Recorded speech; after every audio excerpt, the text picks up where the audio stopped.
I would like to send out a bone-chilling greeting to everyone that's interested in the paranormal. I want you to hold on to your seats because I've got some amazing photographs to show you.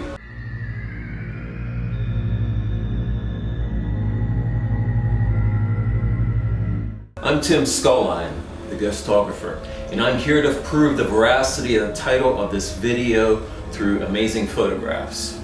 Yes, the Peyton Randolph House is the most haunted house on the East Coast of the United States.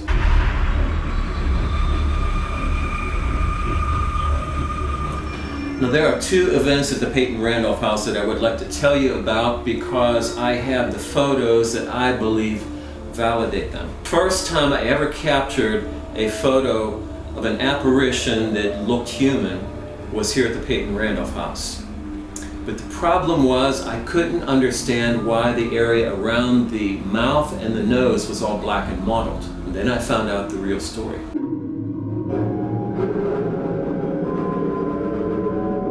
Now I had done my due diligence with the history of this place, and in all my research I could find nothing to explain what was going on in this photo. Then I met a man that had been working there as an interpreter for years, and he had since left Colonial Williamsburg, so he was willing to talk about it. He told me that back in the 18th century, a man came to see Peyton Randolph to hire him as an attorney. Peyton Randolph was a well-known and wealthy lawyer. In addition to that, he was the Speaker of the Virginia House of Burgesses, and he was elected President of the First Continental Congress that was held up in Philadelphia in 1774.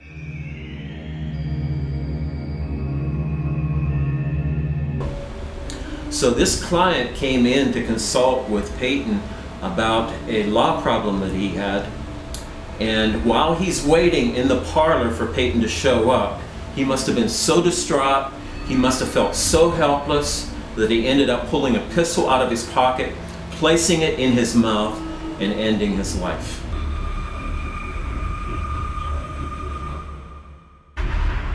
Now it all made sense.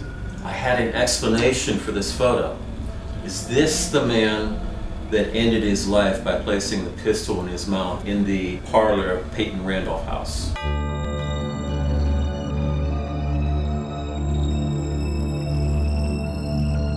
Now the second photo I have, I thought might be one of the Peachy children. The Peachy family lived there in the early 1800s after the Randolph family died off.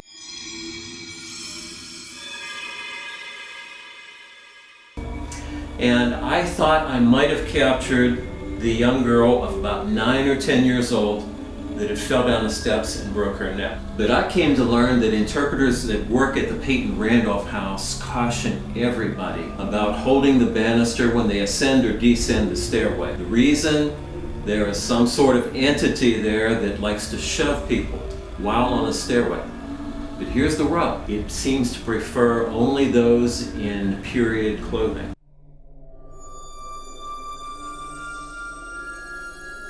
By the way, if you ask a Colonial Williamsburg employee about this particular ghost, or any ghost for that matter, they're not going to tell you because it will mean their job will be terminated. They are not allowed to talk about ghosts. So that said, I was able to get some valuable information from a former interpreter who worked at the Peyton Randolph House, and he said that they believe that this mysterious entity is a former slave woman named Eve.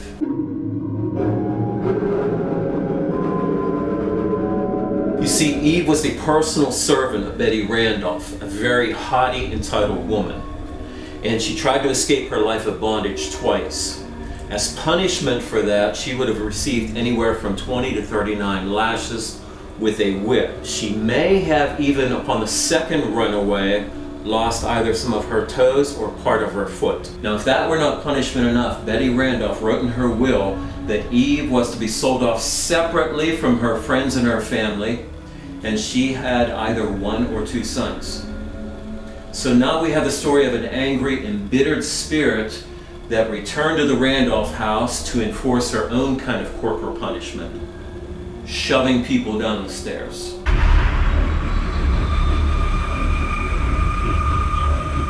Last year I went through this 18th century domicile trying to find evidence of the paranormal, and I found it right in the bedroom of Betty Randolph. Now I could not enter the room because the room is roped off from any tourists, so I had to stand at the doorway, and I wasn't expecting much, but I got the most amazing photo. I want you to take a look at it now. Can you find the ghost?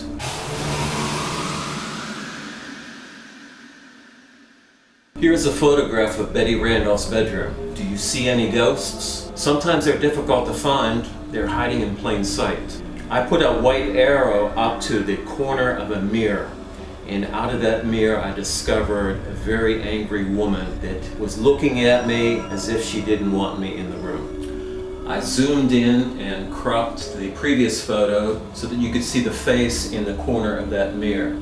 A young, angry African-American woman that just might be the legendary Eve. Some believe this photo to be the ghost of the 9-year-old girl that fell down the stairs and broke her neck.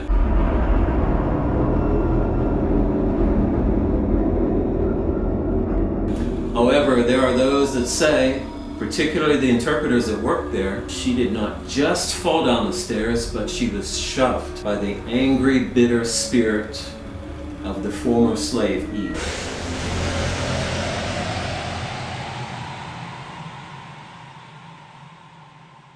Now, faces in the front of the Peyton Randolph house, they usually show up in an amber color, and that's because of the ambient light from the surrounding lampposts.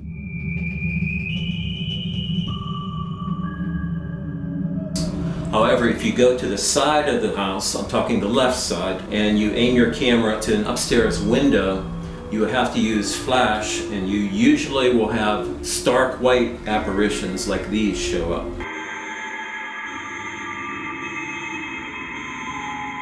Most men in the 18th century were thin, however Peyton Randolph was not. So that said, I captured this photo, and it reminded me of a younger Peyton Randolph, particularly around the nose and the mouth.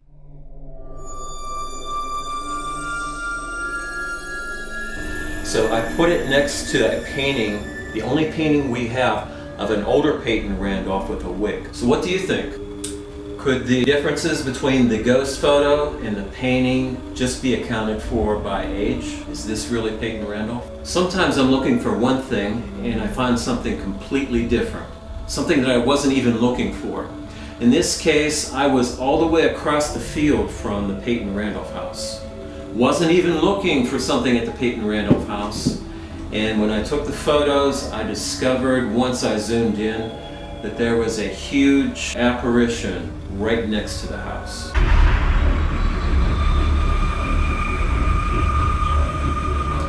I zoomed in my camera to find a large skull-like apparition that was about 12 feet high right next to the Peyton Randolph house, and beside it was a smaller wispy apparition.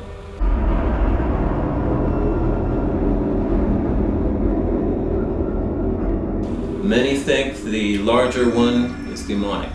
Do you concur? If the black skull-like apparition does not convince you that the Peyton Randolph is haunted by a dark, perhaps demonic spirit, then perhaps this photo will.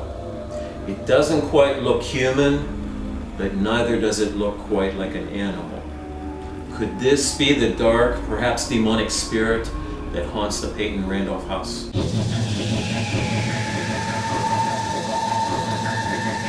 Here are just a few more of the many faces that I've captured at the Peyton Randolph house, just to show you how haunted that place really is.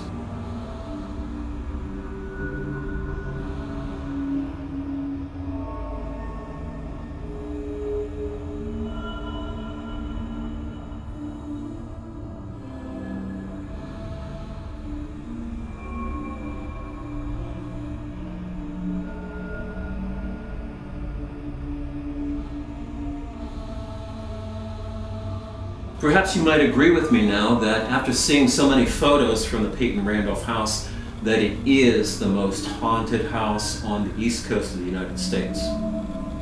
Oh, you need more proof? Now, I lead Ghostographer tours here in Colonial Williamsburg, and at each stop I show my ghost photos on a large Samsung Galaxy tablet. Now, not only that, but I also encourage everybody on my tour to take their own photographs, and I point out the exact places where I captured mine. Here are just a few of the many photos taken by people that have gone on my tour.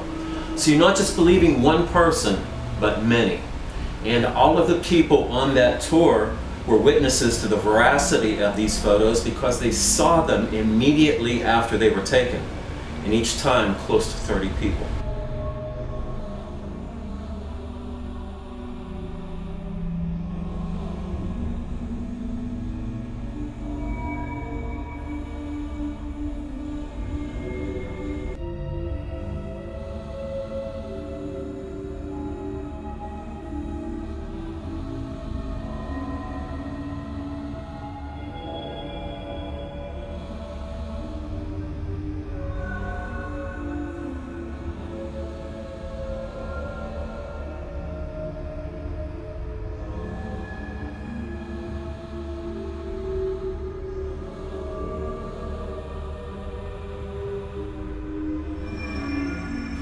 I'm going to show you all the photos again, as well as a few of the photos that I've taken around the Peyton Randolph House, just to show you how haunted Colonial Williamsburg is.